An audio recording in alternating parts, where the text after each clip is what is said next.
नमस्कार माऊली. चला ज्ञानेश्वरीच्या सहवासात.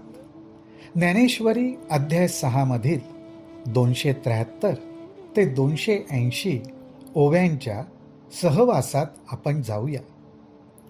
ज्ञानोबारायांनी आपल्या सर्वांना योगाच्या विश्वामध्ये नेलेलं आहे. योग मार्गातले अनेक नवीन शब्द, अनेक अनुभव, अनेक कल्पना आपल्या समोर त्यांनी साकारल्या. ह्यातील काही शब्दांचा अर्थ, काही अनुभव हे जाणूनच घेतले पाहिजेत, अर्थात अनुभवच घेतला पाहिजे. हा अधिकार माऊलींचा. आपण माऊलींच्याच कृपेने जेवढं जाणून घेता येईल तेवढं जाणून घ्यायचा प्रयत्न करू, त्यांची सेवा करू. ज्ञानोबाराय आता म्हणतात, जे शून्य लिंगाची पिंडी, जे परमात्मया शिवाची करंडी, जे प्राणाची उघडी जन्मभूमी, हे सगळं ह्या कुंडलिनी जगदंबेचं वर्णन आहे. जे शून्य लिंगाची पिंडी, शून्य अवस्था, अर्थात निर्गुण, निराकार, अव्यक्त दशा. ह्या दशेमध्ये जे परमतत्व आहे ते तत्व साकारात येतं. ते पिंडीच्या रूपाने साक्षात आपण निराकार, अव्यक्त अशा परमात्म्याचंच दर्शन घेतो. जे परमात्मया शिवाची करंडी, करंडी ज्याच्यामध्ये आपण देवाची पूजा करण्यासाठी फुलं, साहित्य वाहून नेतो. ही कुंडलिनी माता शक्ती स्वरूपा, ही सुद्धा साक्षात त्या परमात्म्याची करंडीच. तिच्यामध्येच शिवतत्व असतं. त्या शक्तिरूपी करंडीमध्येच परमात्म स्वरूप शिवतत्व असतं, जे प्राणाची, जे प्रणवाची उघडी जन्मभूमी. आणि ही कुंडलिनी माता ही साक्षात प्रणवाची, ओंकाराची जन्मदात्री आहे, जन्मभूमी आहे. ही फार सुंदर ओवी आहे. जे शून्यलिंगाची पिंडी, जे परमात्मया शिवाची करंडी, जे प्रणवाची उघडी जन्मभूमी. माऊली हो, काही ठिकाणी पाठभेद दिसतो. तिथे जे प्रणवाची उघडी, तिथे काही ठिकाणी जे प्राणाची उघडी असंही म्हटलेलं दिसतं. परंतु ह्याच्यातला जो भावार्थ आहे तो मात्र एकच आहे. हे असो ते कुंडलिनी बाळी, हृदया तू आली, तव अनाहताचा बोली जावळे ते.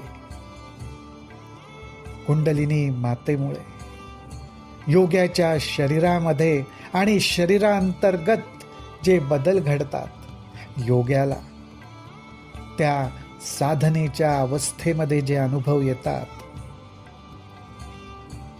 त्या अनुभवांचं आपल्याला दर्शन देताना मागच्या ओव्यांमध्ये ज्ञानोबारायांनी दाखवलं की ही कुंडलिनी माता आता हृदयाकाशामध्ये आलेली आहे. हे असो ते कुंडलिनी बाळी, हृदया तू आली. ज्ञानोबारायांनी अगदी प्रेमाने, कौतुकाने ह्या कुंडलिनी मातेला इथे बाळी म्हटलेलं आहे, अगदी जणू काही लाडाने. आणि आता ती हृदयामध्ये आलेली आहे.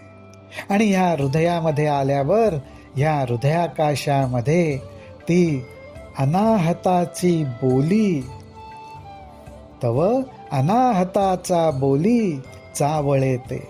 आणि त्या ठिकाणी ही कुंडलिनी माता हृदयाकाशात अनाहताची बोली बोलायला लागते.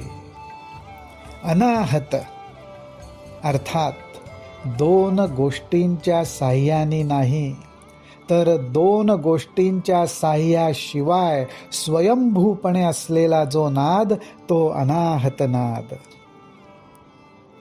त्या ठिकाणी दुसरी अशी काही गोष्ट नसतेच, परंतु त्या ठिकाणी एक नाद असतो, तो स्वयंभू आहे. त्या नादाच्या रूपातच ही कुंडलिनी बाळी बोलू लागते. शक्तीच्या अंगा लागले, बुद्धीचे चैतन्य होते जाहले, ते तेणे ऐकिले अळू माळू. योग्याला या अनाहत नादाची जाणीव होते, तो नाद ऐकू येतो. ही जाणीव राहते कुठे? बुद्धीमध्ये राहते. ज्ञानोबाराय म्हणतात, शक्तीची अंगा लागले, बुद्धीचे चैतन्य होते जाहले. ही जाणीव ज्या बुद्धीमध्ये स्थित आहे, त्या बुद्धीला कुंडलिनी मातेचा स्पर्श झाला आणि स्पर्श झाल्याबरोबर ती बुद्धी चैतन्य स्वरूप होऊन जाते.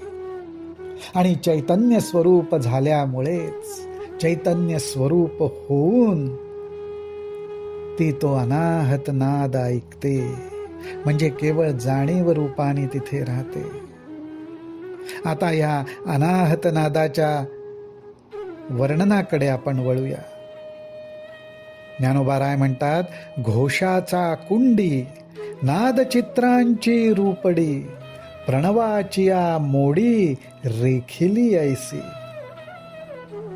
ह्या अनाहत नादाचं, त्याच्या स्वरूपाचं वर्णन ज्ञानोबाराय करतायत. ते म्हणतात, हा जो अनाहत नाद ऐकू येतो तो कसा आहे, तर जणू काही तिथे नादाचे कुंडच आहे. आणि त्या कुंडामध्ये नाद चित्रांची रूपडी, अर्थात वेगवेगळ्या प्रकारचे नाद प्रगट होतात.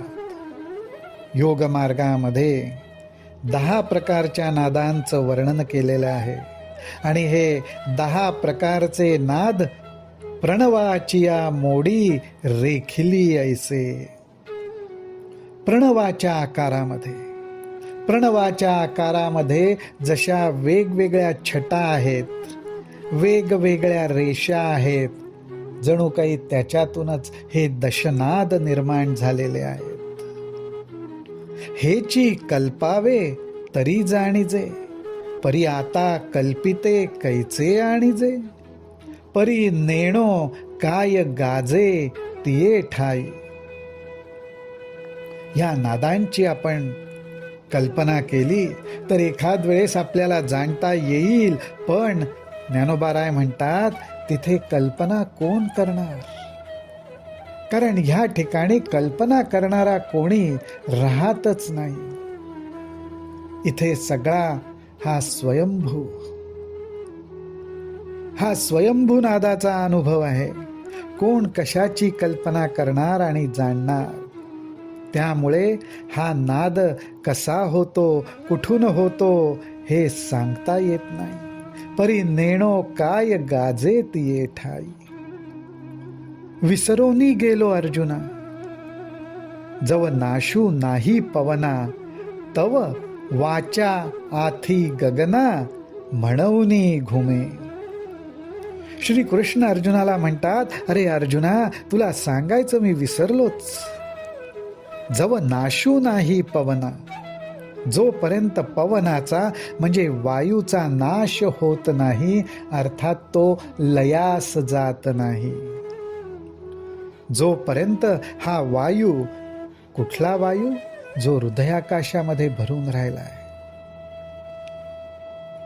त्या वायूचा जोपर्यंत लय होत नाही, तोपर्यंत त्या वायूची जी वाचा आहे, त्या वायूचा जो ध्वनी आहे, तो या हृदयाकाशामध्ये घुमत राहतो. तव वाचा आथी गगना म्हणूनी घुमे. तया अनाहताचे निमेघे, मग आकाश दुमदुमो लागे. तव ब्रह्मस्थानींचे बेगे, सहज फिटे. हेही एक योग मार्गातलं सुंदर वर्णन आहे. ज्ञानोबाराय म्हणतात, तया अनाहताचे नि मेघे मग आकाश दुमदमो लागे.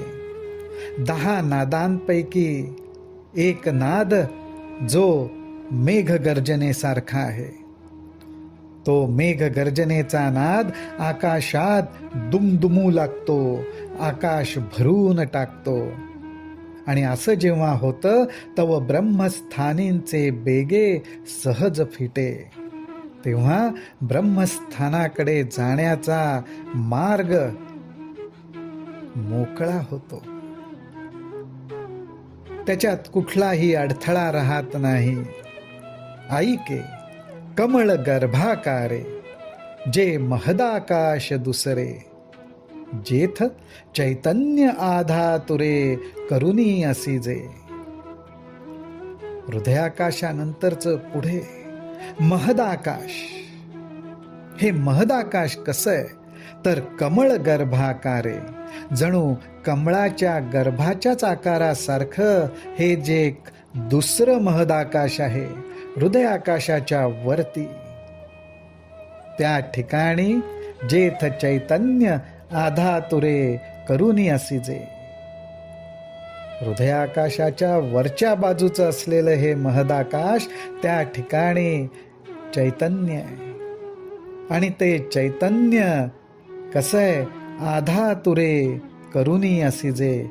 कधी एकदा या शक्ती स्वरूप कुंडलिनी जगदंबाला मी भेटतोय याची वाट पाहत त्या ठिकाणी ते चैतन्य आहे. असं सुंदर वर्णन ज्ञानोबारायांनी ह्या स्थितीचं केलेलं आहे. रामकृष्ण हरी, रामकृष्ण हरी, रामकृष्ण हरी.